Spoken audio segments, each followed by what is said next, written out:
안녕하세요. 공병호TV의 공병호입니다. G20 회의에서 한국 외교가 아무런 존재감을 보이지 않고 동시에 주변국으로부터 마치 천덕꾸러기처럼 그렇게 대접을 받는 듯해서 오늘 하루 종일 내내 불편한 마음을 금할 수가 없습니다. 주요 20개국 정상회담에서 한국 외교의 난맥과 고립을 지켜보면서 문제의 원인과 또 대책을 한번 생각을 해보도록 하겠습니다. 첫 번째 질문입니다. G20 10년적 한국 외교의 위상, 과거를 한번 돌아보겠습니다. G20는 세계 196개국에서 10%에 속한 국가들이 들어가는 모임입니다. 2010년 우리는 G20 주빈국 자리를 차지하고 코엑스 성대하고 성공적으로 회의를 마무리했습니다. G20는 마땅히 스페인이 들어갈 수 있다고 생각했지만 우리나라가 들어갈 수 있는 것은 상당히 그 당시에도 화제를 뿌렸습니다. 2012년에는 내친김에 핵안보 정상회의까지 서울에서 개최해서 한국이 글로벌 경제와 세계 안보 문제에서도 중심국가 역할을 한다, 그런 인상을 심어주었습니다. 국민들도 물론 좀 자부심을 가졌죠. 두 번째 질문입니다. 2019년 G20, 오사카 G20입니다. 주목해야 할 점은 몇 가지를 한번 우리가 관심 있게 지켜봐야 된다고 봅니다. 첫째는 이후 여하를 불문하고 주빈국인 일본으로부터 홀대를 당한 점입니다. 언론들은 어색한 8초의 조우다, 이렇게 표현했습니다. 그래도 이렇게 한국을 홀대할 수 있느냐? 그래도 오랫동안 함께 가야 할 관계인데 그런 점에서 보면 일본도 상당히 마음이 상한 점이 없지 않아 있다는 생각을 하게 됩니다. 일본 측은 아마도 한심한 친구들 같으니라고 이런 생각을 하지 않았을까, 그렇게 추측을 해봤습니다. 두 번째는 한미일 정상이 모이는 곳에서는 어김없이 지금까지는 우위도 다지고 그 다음에 동맹의 힘도 과시한 듯 그런 의미에서 항상 한미일 정상회담이 열렸습니다. 근데 이번에는 열리지 않았습니다. 아주 예외적인 그런 경우죠. G20에서 확인할 수 있는 사실은 한미일 안보 동맹의 축이 미일 동맹과 인도를 포함한 인도 태평양 전략으로 이동해서 한미일 동맹 자리를 미일 인도 3차 정상회의가 차지해버렸습니다. 한국은 주변국으로 완전히 밀려나 버렸다는 그런 인상을 갖지 않을 수가 없습니다. 세 번째는 일본까지 온 트럼프 대통령이 한국 측의 거듭된 요청으로 마저 못해 한국을 방문하기로 결정한 것은 지난 24일이었습니다. 한미 정상 간의 대화가 바깥으로 누출돼 가지고 한바탕 소량을 피웠지만 아무튼 한국이 여러 차례 트럼프 대통령을 조르지 않았으면 오지 않았을 것이다, 그런 생각을 하게 됩니다. 여기서 한 번 더 생각하는 것은 일본까지 왔으니까 한국을 한번 찾아야겠다, 이렇게 스스로 마음을 먹을 수 있도록 그렇게 유도하지 못한 우리 지도자와 또 그 주변 사람들에게 책임이 있다고 봅니다.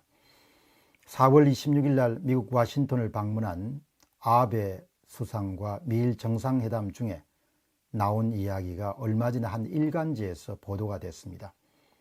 두 정상이 북핵 문제를 가지고 한참 또 논의를 하고 동아시아 정세에 대해서 이야기를 나누는 그때 트럼프가 불쑥 아베에게 물었다고 합니다. 한국의 문재인 대통령은 한미일 공조에 왜 그렇게 소극적인지 이유를 아느냐, 이유를 좀 설명해 줄 수 있느냐. 6월 10일자 중앙일보가 일본 소식통을 인용해서 보도한 내용입니다. 양식 있는 국민들도 답답한데 트럼프 대통령도 당연히 궁금하였을 것입니다. 트럼프 대통령의 질문에 아베 총리는 자신의 생각을 솔직하게 전달했다고 합니다. 아마 그때 아베와 관계가 좋았으면 아베가 좋은 이야기를 전해줬겠죠. 아베가 전한 내용이 어떤 내용인가를 짐작하는 것은 어렵지 않다고 봅니다. 우리가 세상을 살면서도 주변 사람들이 자신에 대해서 좀 좋은 이야기를 해주는 것이 삶을 살아가는데 크게 도움이 되죠. 그런 면에서 보면은 나라의 정상관계도 크게 다르지 않지 않겠느냐, 그런 생각을 하게 됩니다. 네 번째는 G20에서 열린 한중 정상회담에서 시진핑은 또 한 번 사드 문제를 들고 나왔습니다. 우리는 사드 문제를 갖고 삼불이라는 부분을 양보함으로써 사실 지나치게 중국 측의 입장을 옹호하는 쪽으로 선회한 적이 있었습니다. 사드 문제, 고고도 미사일 방어체계 문제에 대한 해결 방안들이 검토되기를 바란다. 이것이 시진핑 주석의 이야기입니다. 당연히 문재인 대통령은 그 기회를 놓치지 않고 시진핑 주석에게 우리 입장을 설명을 했어야 되는 거죠. 우리가 협상을 할 때나 그때도 항상 마찬가지지 않습니까? 상대방이 그런 서로가 불편한 문제를 딱 제시하면 그 기회를 딱 낚아채 가지고 자신의 입장을 개진하는 것이 대단히 중요하죠. 이런 이야기를 해줬어야 되죠. 사드는 중국을 겨냥하지 않는 방어 시스템이다. 사드는 북한 핵으로부터 남한을 불안전하마 보호하기 위한 최소한의 방어수단이다. 이런 이야기를 해줘야 되죠. 그리고 북한이 최종적이고 완전하고 검증 가능한 비핵화 FFVD를 실천에 옮기면은 사드는 즉시 철수하게 될 것이다. 이렇게 이야기를 해줬어야 되는 거죠. 네네 하고 그냥 끝난 것 같습니다. 그런데 문제는 대통령 자신 스스로가 북한 핵 문제를 해결한 미국 방식인 FFVD, 최종적이고 완전하고 검증한 비핵화 방식을 받아들이지 않으니까 얼벌무려 가지고 그냥 이야기를 하고 끝냈다고 봅니다. 그런 기회가 잘 오지 않지 않습니까? 여러분 아시죠? 인생에서는 기회가 잘 안 옵니다. 어색한 주제를 가지고 정상끼리 대화를 나눌 때도 아주 결정적인 순간이라는 것은 참 잘 오지 않죠. 그래서 상대방이 어떻게 공세를 취했을 때 역공을 취해가지고 상대방에게 자신의 의사를 제대로 전달하는 것이 대단히 중요하죠. 중국에 비해서 우리가 작은 나라입니다. 그렇기 때문에 결코 녹록하지 보이지 않도록 그렇게 노력하는 것이 굉장히 중요하죠. 녹록하게 보이지 않는 것은 경제력도 있어야 되고 군사력도 있어야 되고 정치력도 있어야 되고 외교력도 있어야 되고 문화력도 있어야 되는 거죠. 우리는 중국에 비해서 당당하지 않습니까? 너희들은 전체주의 사회다 이야기죠. 수천 년간 한 번도 정치체제가 바뀐 적이 없다. 그러나 우리는 어떻습니까? 우리는 자유사회를 우리 스스로 만들어냈다. 이런 자존감이 있어야 되는 거죠. 나라의 크기하고 관계없는 겁니다. 그런 부분이 딱 몸에 배어 있어야 그 다음에 중국을 가서도 헛소리를 안 하는 거죠. 비굴한 이야기를 안 한다는 이야기입니다. 대한민국은 전체주의 사회로부터 자유사회를 만들어낸 화려한 역사를 갖고 있지 않습니까? 그 점에 대해서 자부심을 가져야 되는 거죠. 그리고 국민들로부터 성원을 받아야 뒷심이 생기는 거죠. 세 번째 질문입니다. 문재인 대통령이 명심해야 할 것. 첫째는 주변국과의 관계가 외교력과 경제력과 마찬가지로 한 국가의 중요한 국력이자 자산이죠. 외교력이 굉장히 중요하다는 이야기입니다. 잘못된 경제정책으로 나라의 경제력을 크게 손상시키고 만 것이 문재인 대통령의 책임입니다. 그럼 동시에 오랜 기간 동안 선대들이 힘껏 쌓아온 그런 외교 관계에서의 신뢰라는 그런 자산도 우리가 갖고 있는 대단히 중요한 그런 자산 목록 가운데 속하는 것이죠. 정권이란 것은 굉장히 유한하고 국가란 것은 무한해야 되기 때문에 항상 그 정권이 유한한 정권을 보내는 동안에 선대로부터 쌓아온 그 외교적 자산을 파괴하지 않도록 노력하는 것이 대단히 중요합니다. 본인들은 세상을 다 살았다 이렇게 생각할 수 있지만 사실 5년이라는 것이 굉장히 짧은 기간이지 않습니까? 그렇기 때문에 늘 축적되어 온 것을 부수지 않도록 그렇게 노력해야 되는데 일단 경제 분야에서는 문재인 대통령과 문재인 정부가 상당히 많은 기반을 훼손시켰고 파괴시켰습니다. 꼭 같은 일이 외교 관계에서는 절대 일어나지 않도록 주의하고 절제하고 또 겸손하고 겸손해야 될 것입니다. 그럼 이렇게 외교가 낱마처럼 얽히고 설키고 외교에서 왜 문제가 발생하냐 이야기죠. 모든 문제의 근원에는 북한 문제가 놓여 있습니다. 문재인 대통령과 그 정부가 북한에 대해서 지나치게 선의를 갖고 북한으로부터 호의를 얻어낼 수 있도록 그렇게 노력하고 그런 것을 통해서 정치적 승리라든지 이런 부분에 대한 관심을 갖고 있기 때문에 다른 나라에서도 문정부를 그렇게 신뢰하지 않는 거죠. 여기서 많은 외교상의 실수나 실책이라는 부분들이 발생한다고 봅니다. 트럼프가 아베 수상한테 왜 물었겠습니까? 왜 한미일 공조가 되는데 그렇게 잘 안 되도록 만드느냐, 그걸 물은 거 아닙니까? 보통 사람이면 당연히 묻죠. 한국 사람들도 같은 의문을 가지고 있는 것과 마찬가지로 외국 사람도 가질 수밖에 없죠. 왜 3자가 동맹관계를 더 굳혀서 북한 핵 문제에 공동으로 대응해야 되는데 왜 엇박자를 자꾸 만드냐, 저 친구 왜 이러냐 물었던 거죠. 지난 1년간 북한은 엄청난 이익을 얻어냈습니다. 그러나 우리에게 남겨진 것은 뭡니까?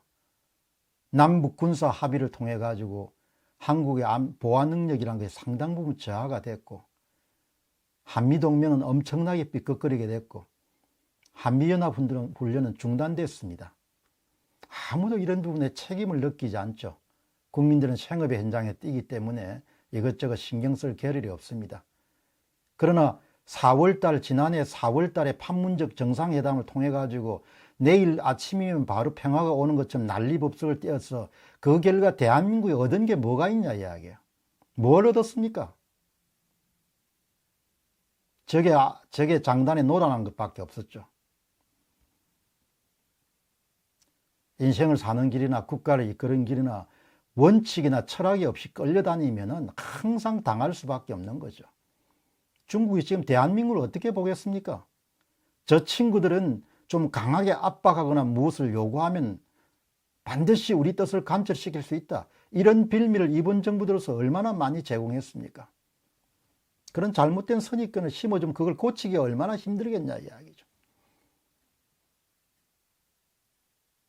대일관계를 경직하게 만드는 여러 요인들도 있고 일본 측에서 책임져야 될 부분도 있겠죠. 그러나 주변 사람들이 경직관계된 관계를 해소하기 위해서 노력할 때 그 결정적으로 브레이크를 건 사람은 대통령 자신이 갖고 있는 좋지 못한 대일 감정이 상당한 역할을 한 것은 사실이죠. 지도자는 자신이 책임지고 있는 단체나 국가를 위해서 최악의 경우는 머리도 숙일 수 있어야 될 정도 유연해야 되는 거죠. 내가 기분이 나쁘더라도 앞에서 웃을 수 있는 게 지도자지 않습니까? 지금 이 일본과 한국 사이 관계가 이게 뭡니까? 지도자는 전부 책임지는 존재죠. 부분 책임지는 존재가 아니고 이유여하를 불문하고 그렇게 홀대를 왜 받았냐 이야기죠. 그게 국민들에게 주는 굉장히 좀 섭섭함과 허전함과 기분 나쁨과 이런 부분이 굉장히 크죠. 일본이 뭐 잘못해서 그렇게 이야기하겠죠. 그렇게 생각하니까 문제가 해결이 안 되는 겁니다. 미국과 일본 그리고 북한을 바라보는 문 대통령의 시각이나 관점 변화 없이는 밑에 보좌진을 바꾸고 외교부 수장을 바꾸고 이렇게 해서 해결될 문제는 아니라고 봅니다. 저는 한국의 경제난, 경제위기도 옛날에 처음에는 보좌진들이 좀 보필을 잘못하는 모양이다 이렇게 생각했지만 지금은 생각이 완전히 다릅니다.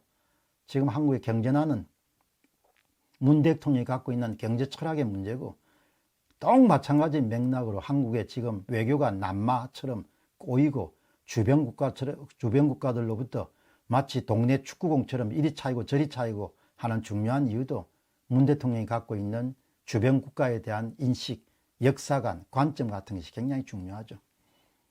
G20에서 문재인 외교의 추락은 결국 문재인 대통령의 문제이지 참모들이 전부 책임져야 될 사안은 아니라고 봅니다. 우리가 항상 기억해야 될 것은 역사는 연속이고 축적입니다. 앞 세대들이 힘껏 축적해 온 외교적 자산을 이 정부에서 더 이상 훼손하지 않도록 정말 노력을 좀 더 하고 국민들이 마치 강가에 아이들 내놓은 것처럼 그렇게 느끼지 않도록 좀 믿음직한 행복을 해주기를 바랍니다. 믿음직한 행보를 하는데 딱 한 가지만 갖고 있으면 되죠. 오로지 나는 국민들을 보고 간다. 내 편 국민이 아니고 전 국민을 보고 간다. 내 편 국민만 보려고 하니까 항상 사심이 눈을 가리는 거죠. 전 국민을 보고 가시기 바랍니다. 좀 나라가 잘 되고 더 나아져야 되죠.